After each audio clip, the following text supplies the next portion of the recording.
Hi everyone, I'm Sandy and welcome back to my channel. Today I thought I would just wrap up my final video about my 2023 reads, including the good, the bad, the ugly, wrap up my projects that I had in 2023, kind of let you know how I did with those, and also whether I'm carrying forward any of those projects. Yeah, and then I will also share my top and bottom reads, both for the 1001 list and also for books that are not on the 1001 list. So yeah, it's exciting. I'm very thrilled to be going through this particular kind of just recap of my year. So to start with the 1001 book countdown, we'll go ahead and put up where the numbers were in January 1st. I actually started with 895 books on the countdown, and then I had 52 of course, which was my 2023 number. So if you're not familiar with the 1001 countdown, I will leave a card for you where you can go and check out the original video. But basically, I'm reading books off of the 1001 books you must read before you die list, and just working my way through that. In 2023, how did I do? I ended up, the end number that I have for you in 2023 ended up being 831. That means I actually either read or DNF'd 64 books. That is the most I have ever read off of the list. Unbelievable, incredible. I'm so thrilled. My 52 number, my 2023 number, that number ended, at 1. I had one book I didn't finish, which was The Black Prince by Iris Murdoch. It'll go on the list for another year. It's not a DNF, but hugely successful year reading. And a lot of that is attributed to the 30 books in 30 days that I did in September. I had chosen to try and read a book every day in the month of September to celebrate Shorty September, and I definitely succeeded in that. And that's the only reason that 1001 number is so high, is because I was reading so many for that. Yeah, but last year I think I had 50 off of the list. I can't remember exactly. I think I just started doing this recap this year. So, but very good, very good update. Very happy with where that particular project is going. I do have everything selected for 2024. I've already started reading off of that list, and it is obviously the one project that I can tell you with 100% certainty that I am carrying forward into 2024. As far as other projects go, I also participated in the TBR Spin, which was being hosted by Jill over at A Book Bully and Sarah from Freshly Read Books. I joined it in February, so I had selected 11 books to read for that, and I ended up reading 7. I actually thought it was less than that. The only reason it ended up being 7 was because I ended up adding a book or reading a book kind of late, The Lost Apothecary. I don't even remember what month I read that in now, but I did end up reading one additional one. So yeah, I ended up reading 7 and didn't read 4. I mean, that's not the best percentage. What is that from a percentage if you're trying to do like math? A 63%. In America, that would mean a D minus. So I don't know what happened with that one. I really like the TBR tackle and the spin along with it. Like Sarah's channel, like Jill's channel. I just towards the end of the year got so focused on other things that I missed the spin a couple times and then just couldn't catch up and was like, okay, now I'm doing the Read What You Own challenge, so I've changed it completely. But I know that they're redoing it again this year, rehosting it again this year. So definitely go check out both of their channels. But that was one project. The other project was my Health and Body series that I had started last year. And I ended up reading all but 2 books off of that list, but I added some other ones. Book-wise, there were some great reads. I've already recapped that as well, that whole project, because I kind of ended it a little bit early in December. So that one was a great project, but I am not continuing that project in 2024. Instead, I flipped it into being more of an inspiration kind of book list, where I want to try and do 3 million steps in the month, or in the year, not in the month, in the year of 2024. So I selected 12 books to go along with that to inspire me, and replace that that's what the Health and Body series was replaced by. So I am happy with what I end up reading. I read some great things like Body Respect and The Metabolism Makeover, but yeah, it wasn't one that I wanted to carry forward into the following year. The other project that I had was my subscriber favorite project, where I had asked people to give me a favorite book, and I had selected 12 from that. And I am happy to say I read all 12 of those books, and I had some amazing reads. My two top books from 2023 for the non-1001 books came from the subscriber favorites list. And so I am so thankful. I did do it again this year, but this year, why, I don't know, I selected 24. There's actually 27 total, and then one of my friends gave me two more that I could include on that list. So I have a big task ahead of me for the subscriber favorites, but I'm so thrilled because I can't wait to read what my subscribers are recommending as their favorite reads from 2023. So that project was very successful. The most books read, the most complete percentage came from that particular one. And then we go to my least successful project. I had 10 authors I wanted to read in 2023, published that at the beginning of the year, and I barely read any of them. I think on that list I had Louise Penny, which I did read her first book in that series. I had Geraldine Brooks, which I did not pick up. That horse is now back on my TBR for this year. I had James S.A. Corey, which I have read. Now I'm on book 3 of the Expanse series, and that's probably the favorite author that I got from this particular project. Colson Whitehead, I did read Underground Railroad, so that one was good. William Kent Kruger, I also read. Great, happy to have read that one. Kate Atkinson, Anthony Horowitz, Patrick Rothfuss, and Immortals are among the ones that didn't make it. The percentage that I had was a 50% completion rate on that particular project. So yeah, that wasn't the best.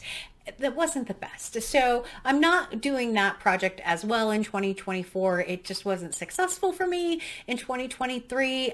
Those books just kind of sat there and didn't inspire me to pick up anything. So yeah, those are the kind of the project updates, the good and the bad. So my 2024 projects will end up being my inspirational books, my TBR veterans, my subscriber favorites, and of course my 1001 book countdown. And so that alone commits me to several books in the month. So yeah, I'm gonna try and stop the projects after that. There are a number of reading events that I want to participate in 2024. I haven't identified fully what those are. I know the Big Book Summer Challenge I really like doing, which is hosted by Sue Jackson. I love Middle Grade March. I love March Mystery Madness. I certainly love NonFiction November and Victober. I mean, I just wish I had more time to read all the time. All right, so enough talking about the past projects. What were my favorite books of the year from the 1001 list? So I picked 3. I didn't want to go overboard with too many, but the first one that I'll say is Middlemarch by George Eliot. I read this at the beginning of the year, and I just really like George Eliot's writing. This is a chunky book, and it was one that at the time I rated it 5 stars. I really loved it, and now I'm sad to say, though, the details are escaping me a little bit with this book, and I wonder if if this will hold up year over year as one of my favorites. But I am going to keep it. Middlemarch was a great read as far as the experience of reading it. I'm so happy I read another George Eliot. I have 2 more George Eliots this year, Daniel Deronda and Mill on the Floss. So I'm very happy to be exploring more George Eliot this year, but this is one of them. The next book is one that I know has differing opinions across YouTube for this particular book, but for me, I still think about this book, and it is A Fine Balance by Rohinton Mystery. The characters in this, and it were some of my favorites, and a lot of the reason I think why I like this one so much was because of the found family aspect of it, and how certain people were coming together to support each other, and how they all interacted with each other was part of what just made this incredibly beautiful. It is a very, very dark book, though, and there was a lot, and I was so upset by the ending. I still think about the ending. It's like, no, why is the ending this way? But it is one that I still think about the characters. I still think about what happened to them, what happened to all of this area, it's set in India, and it is just absolutely heartbreaking and devastating of a read. But oh my gosh, it is so good. And because I read this, I then put Family Matters by Rohinton Mystery on my 2024 TBR because I wanted to read more by this particular author, but a fine balance. And then my favorite book of the year off of the 1001 list, and I think I could argue that this is my favorite book of the year. This book was unexpected. I was intimidated by this book, and then I started reading it and I fell in love. And that book is Les Miserables by Victor Hugo. This book was Jean Valjean and Fantine and Cosette and all of these characters and how they interact with each other and how the story just develops. And I know there's a lot of criticism about Victor Hugo and the tangents that he goes on, but that in no way took away from the characters in the story. I absolutely fell in love with the character Jean Valjean, and his story in this was so powerful and is one that I will not soon forget. I actually have since watched the musical again as well, and I want the musical to give me more. I want the musical to give me more of what's in this book, because the characters in this book are so much more than the musical. If you've watched the musical and you love it and you think, man, that book's just too big, I can't read it, I would say read it because it goes so much faster than I thought it would.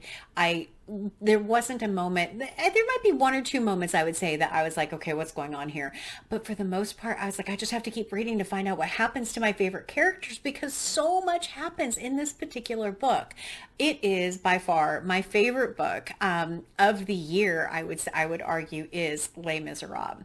Now, what didn't work on my 1001 list? Now, I will tell you that I don't own these books anymore because I immediately got them out of my life because I just said, no, I don't want them here. So the first one is my only DNF off of the 1001 list this year was Loving by Henry Green.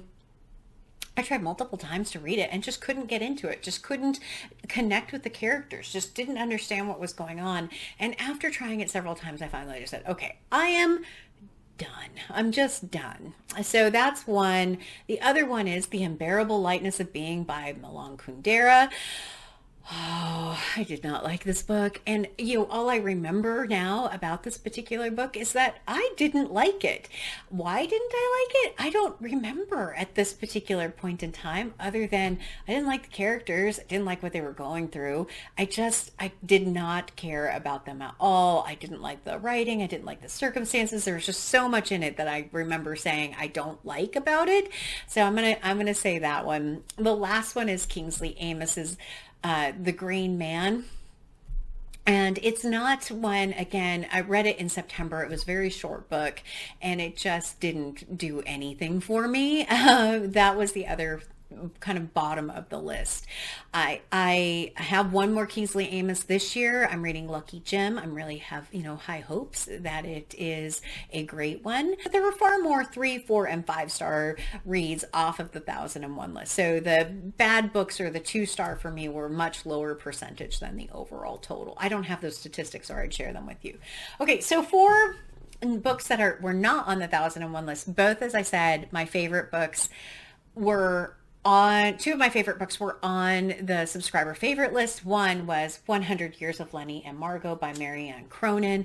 The friendship between Lenny and Margot and how they told this story was so beautiful. And I was heartbroken by this particular story and by how they interacted. We got a lot more of the backstory of one character than the other. And the only criticism I really had is I wanted more of their time together, because I loved their interactions of Lenny and Margot and just wanted to spend more time with them and wanted to be in the current day more than in some of the past stuff.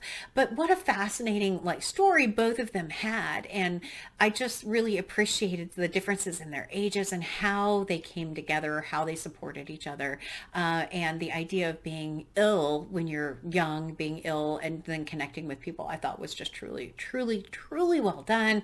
So lovely. Yeah, this was a recommendation by not the channel Novel Opinion. So absolutely lovely. So happy I read it.